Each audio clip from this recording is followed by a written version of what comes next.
Have you ever been in a situation where you had a really big problem, and in a rush to fix it, you actually made things 10 times worse? It's a terrible feeling, isn't it? It's like trying to put out a small fire in your kitchen, but accidentally burning down the whole house. We all want quick fixes. We all want the pain to stop immediately.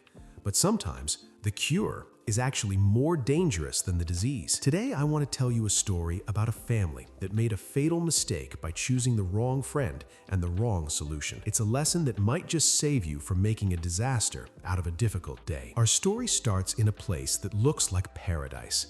Imagine a big, beautiful banyan tree standing right next to a flowing river. The water is crystal clear, you can see the pebbles at the bottom, and the air always smells fresh. In this tree, living high up in the branches, was a lovely pair of cranes. They were husband and wife, and they had built the most comfortable nest you could imagine. They were living their best life. They were happy, they had plenty of fish to eat from the river, and they loved each other very much. Eventually, the time came to start a family. The mother crane laid her eggs. Oh, they were so excited. You know that feeling when you are expecting good news? That's how they felt every single day. They guarded those eggs, kept them warm, and dreamed about the day their little chicks would hatch and learn to fly. They thought their life was perfect, but they didn't know that danger was living right underneath them. You see, at the bottom of that same banyan tree, in a dark, hollow hole between the roots, lived a black snake. And this wasn't a nice neighbor.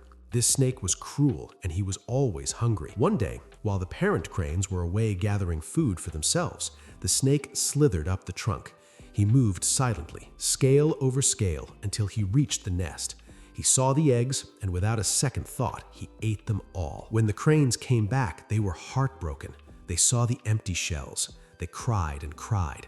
They didn't know who did it at first, but they were devastated. Being hopeful creatures, they tried again later in the season. The mother crane laid more eggs, but the same nightmare happened. The snake waited for them to leave, crawled up, and devoured their future children. This happened not once, not twice, but several times. The poor cranes were losing their minds with grief. They felt helpless. They were big birds, but they didn't know how to fight a venomous snake inside the tree. One afternoon, the father crane was standing by the riverbank, looking completely depressed. He was crying, tears falling into the water.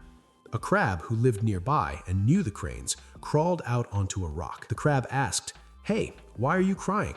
You guys are usually the happiest birds on the river." The father crane looked down and said, "It's my neighbor, the snake living in the roots. He keeps eating our children before they even hatch. I don't know what to do. I'm strong enough to fly, but I can't fight a killer like that inside the tree." Now the crab listened, but the crab was a bit cunning. He thought to himself, "Well, cranes eat crabs too. If I give him advice that helps him survive, he might become too powerful and eat me one day." So the crab decided to give advice that would solve the snake problem, but might also get rid of the cranes in the long run. The crab said, "Listen, my friend, I have a plan. It's a surefire way to get rid of your enemy. You know the mongoose who lives down the river? Mongooses and snakes are natural enemies. It's like the ultimate snake versus mongoose battle. If you can get the mongoose to come to your tree, he will definitely kill the snake." The crane's eyes lit up. "But how do I get him to come here?" The crab smiled and said, "Easy. Catch a bunch of fish and chop them up. Scatter the pieces in a line, like a trail, starting from the mongoose's hole all the way to the snake's hole at the bottom of your tree. The mongoose will follow the food, find the snake, and your problem is solved." The crane was so desperate that he didn't stop to think. He didn't ask, "Wait, what happens after the mongoose is done with the snake?" He just wanted a quick solution. So he did exactly what the crab said. He caught the fish, made the trail, and waited. Sure enough, the mongoose smelled the fish. He followed the trail, eating piece after piece, looking for more. The trail led him right to the hollow of the banyan tree. When the mongoose arrived, he spotted the snake. His natural instincts kicked in. It was a fierce fight, but the mongoose was fast and sharp. Within minutes, the snake was dead. Up in the branches, the cranes were cheering. They were so relieved. The monster is gone, they thought. We are finally safe. But then, the mongoose looked up. He had finished the fish trail. He had killed the snake, but he was still hungry. And he realized something. He sniffed the air and looked up at the branches. He realized that this tree wasn't just a home for a snake, it was a buffet of birds. The mongoose climbed up the tree. The cranes tried to scream, they tried to flap their wings, but a mongoose is a hunter. He climbed into the nest and ate the very eggs the cranes had been trying so hard to protect.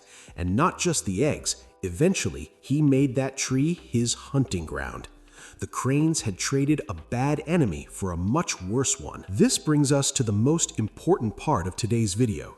We often hear best moral stories that tell us to be kind, but this one tells us to be smart. The cranes made a decision out of fear and desperation. They took advice without thinking about the outcome. In life, when you're trying to remove an obstacle, you have to look at the full picture. Don't just look at the step right in front of you. Think about what happens after the problem is solved. If you borrow money to pay a debt, how will you pay back the new loan? If you lie to cover up a mistake, what happens when the lie gets found out?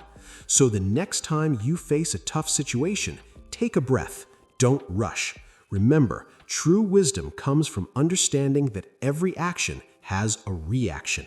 This is one of those life lessons that we often learn too late. Whether you are looking for self-improvement or just enjoy storytelling, remember that problem-solving requires a clear mind.